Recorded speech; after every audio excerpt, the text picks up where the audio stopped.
நீங்க என்னைக்காவது யோசிச்சிருக்கீங்களா? ஏன் சில பொருளை தொட்ட உடனே சுடுது, ஆனா சிலது ரொம்ப மெதுவா சூடாகுதுன்னு? நம்ம டெய்லி லைஃப்ல பாக்குற இந்த ஒரு சின்ன விஷயத்துக்கு பின்னாடி ஒரு பெரிய அறிவியல் இருக்கு. அத பத்தி தாங்க இன்னைக்கு நாம பார்க்க போறோம். கொஞ்ச நேரம் இத பத்தி யோசிப்போமா? நீங்க காலையில சூடா ஒரு காஃபி போடுறீங்க. ஒரு ஸ்டீல் ஸ்பூனை வச்சு கலக்குறீங்கன்னு வச்சுக்கோங்களேன். அடடே, ஸ்பூனை உள்ள விட்ட அடுத்த செகண்ட் கையில சுடுதில்ல. ஆனா அதே இது ஒரு மர ஸ்பூனை யூஸ் பண்ணா அது பாட்டுக்கு நிதானமா ரொம்ப மெதுவா சூடாகுது. ஏன் இந்த வித்தியாசம்? இந்த காஃபி ஸ்பூன் மர்மத்துக்கு பின்னாடி இருக்கிற பதில் என்ன தெரியுமா? அதுக்கு பேர் தான் தெர்மல் டிஃப்யூசிவிட்டி. ரொம்ப இன்ட்ரெஸ்டிங்கான ஒரு கான்செப்ட். வாங்க அத பத்தி கொஞ்சம் டீட்டெயிலா பார்க்கலாம். ஓகே, இந்த தெர்மல் டிஃப்யூசிவிட்டியை முழுசா புரிஞ்சுக்கிறதுக்கு முன்னாடி நாம ரெண்டு விஷயத்த முதல்ல தெரிஞ்சுக்கணும்.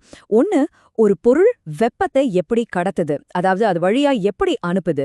இன்னொன்னு, அந்த வெப்பத்தை எப்படி உள்ளுக்குள்ள சேமிச்சு வைக்குது. இப்ப பாருங்க, ஒன்னுக்கு பேரு தெர்மல் கண்டக்டிவிட்டி, இன்னொன்னு தெர்மல் கெப்பாசிட்டி. சிம்பிளா சொல்லணும்னா, கண்டக்டிவிட்டிங்கிறது வெப்பத்துக்கான ஒரு சூப்பர் ஹைவே மாதிரி. டிராஃபிக்கே இல்லாம வெப்பம் எவ்வளோ வேகமா போகுதுன்னு சொல்றது.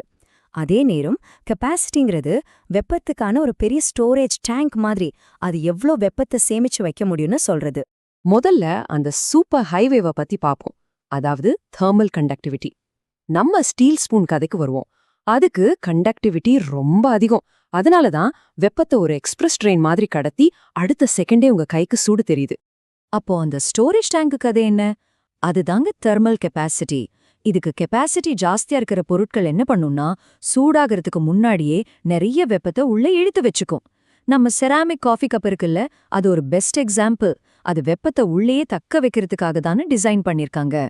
சரி, இப்போ வெப்பம் வேகமா போறதையும் ஸ்டோர் ஆகுறதையும் தனித்தனியா பார்த்துட்டோம். இப்பதாங்க அசல் மேட்டர்க்கே வரோம். இது ரெண்டும் எப்படி ஒன்னு சேருது? அதுதான் டிஃப்யூசிவிட்டி விகிதம். இங்க தாங்க ஒரு ட்விஸ்டே இருக்கு. தெர்மல் டிஃப்யூசிவிட்டிங்கிறது வெறும் ஸ்பீட பத்தியோ இல்ல ஸ்டோரேஜ பத்தியோ மட்டும் பேசல. உண்மையான ரகசியமே இந்த ரெண்டுக்கும் நடுவுல இருக்கிற பேலன்ஸ்ல தான் இருக்கு. சரி, இந்த பேலன்ஸை எப்படி மெஷர் பண்றது? ரொம்ப சிம்பிளான ஒரு ஃபார்முலா தான். தெர்மல் டிஃப்யூசிவிட்டிங்கிறது ஒரு பொருளோட தெர்மல் கண்டக்டிவிட்டிய அதோட தெர்மல் கெப்பாசிட்டியால டிவைட் பண்றது. அதாவது கண்டக்டிவிட்டி டிவைடட் பை கெப்பாசிட்டி. இன்னும் சிம்பிளா சொல்லணும்னா, ஒரு பொருள் வெப்பத்தை கடத்துறதுல எவ்வளோ கெட்டிக்காரன், ஆனா அதை ஸ்டோர் பண்றதுல எவ்வளோ வீக், இத ஒப்பிட்டு பார்க்கறது தான் இந்த விஷயம். சுருக்கமா, இதோட மொத்த சாராம்சமும் இந்த ஒரு வரியில இருக்கு. ஒரு பொருள் வெப்ப ஆற்றல தன்னோட வழியா எவ்வளவு வேகமா பரவ அனுமதிக்குது. அதுதாங்க தெர்மல் டிஃப்யூசிவிட்டி. ஓகே, இதெல்லாம் தியரி. ஆனா நம்ம டெய்லி லைஃப்ல இதோட அர்த்தம் என்ன? வெப்பத்தோட ஸ்பீட பத்தி இப்ப பேசலாம் வாங்க. ஒரு பொருளுக்கு டிஃப்யூசிவிட்டி அதிகமா இருக்குன்னு வச்சுக்கோங்க. அதோட அர்த்தம் அதுக்கு கண்டக்டிவிட்டி ஜாஸ்தி, ஆனா கெப்பாசிட்டி கம்மி. நம்ம ஸ்டீல் ஸ்பூன் மாதிரி தான். சூடான காஃபில விட்டா சட்டுன்னு சூடாகும், வெளியெடுத்தா சட்டுன்னு ஆறிடும். இதுவே டிஃப்யூசிவிட்டி கம்மியா இருந்தா அதுக்கு கண்டக்டிவிட்டி கம்மி, ஆனா கெப்பாசிட்டி அதிகம்.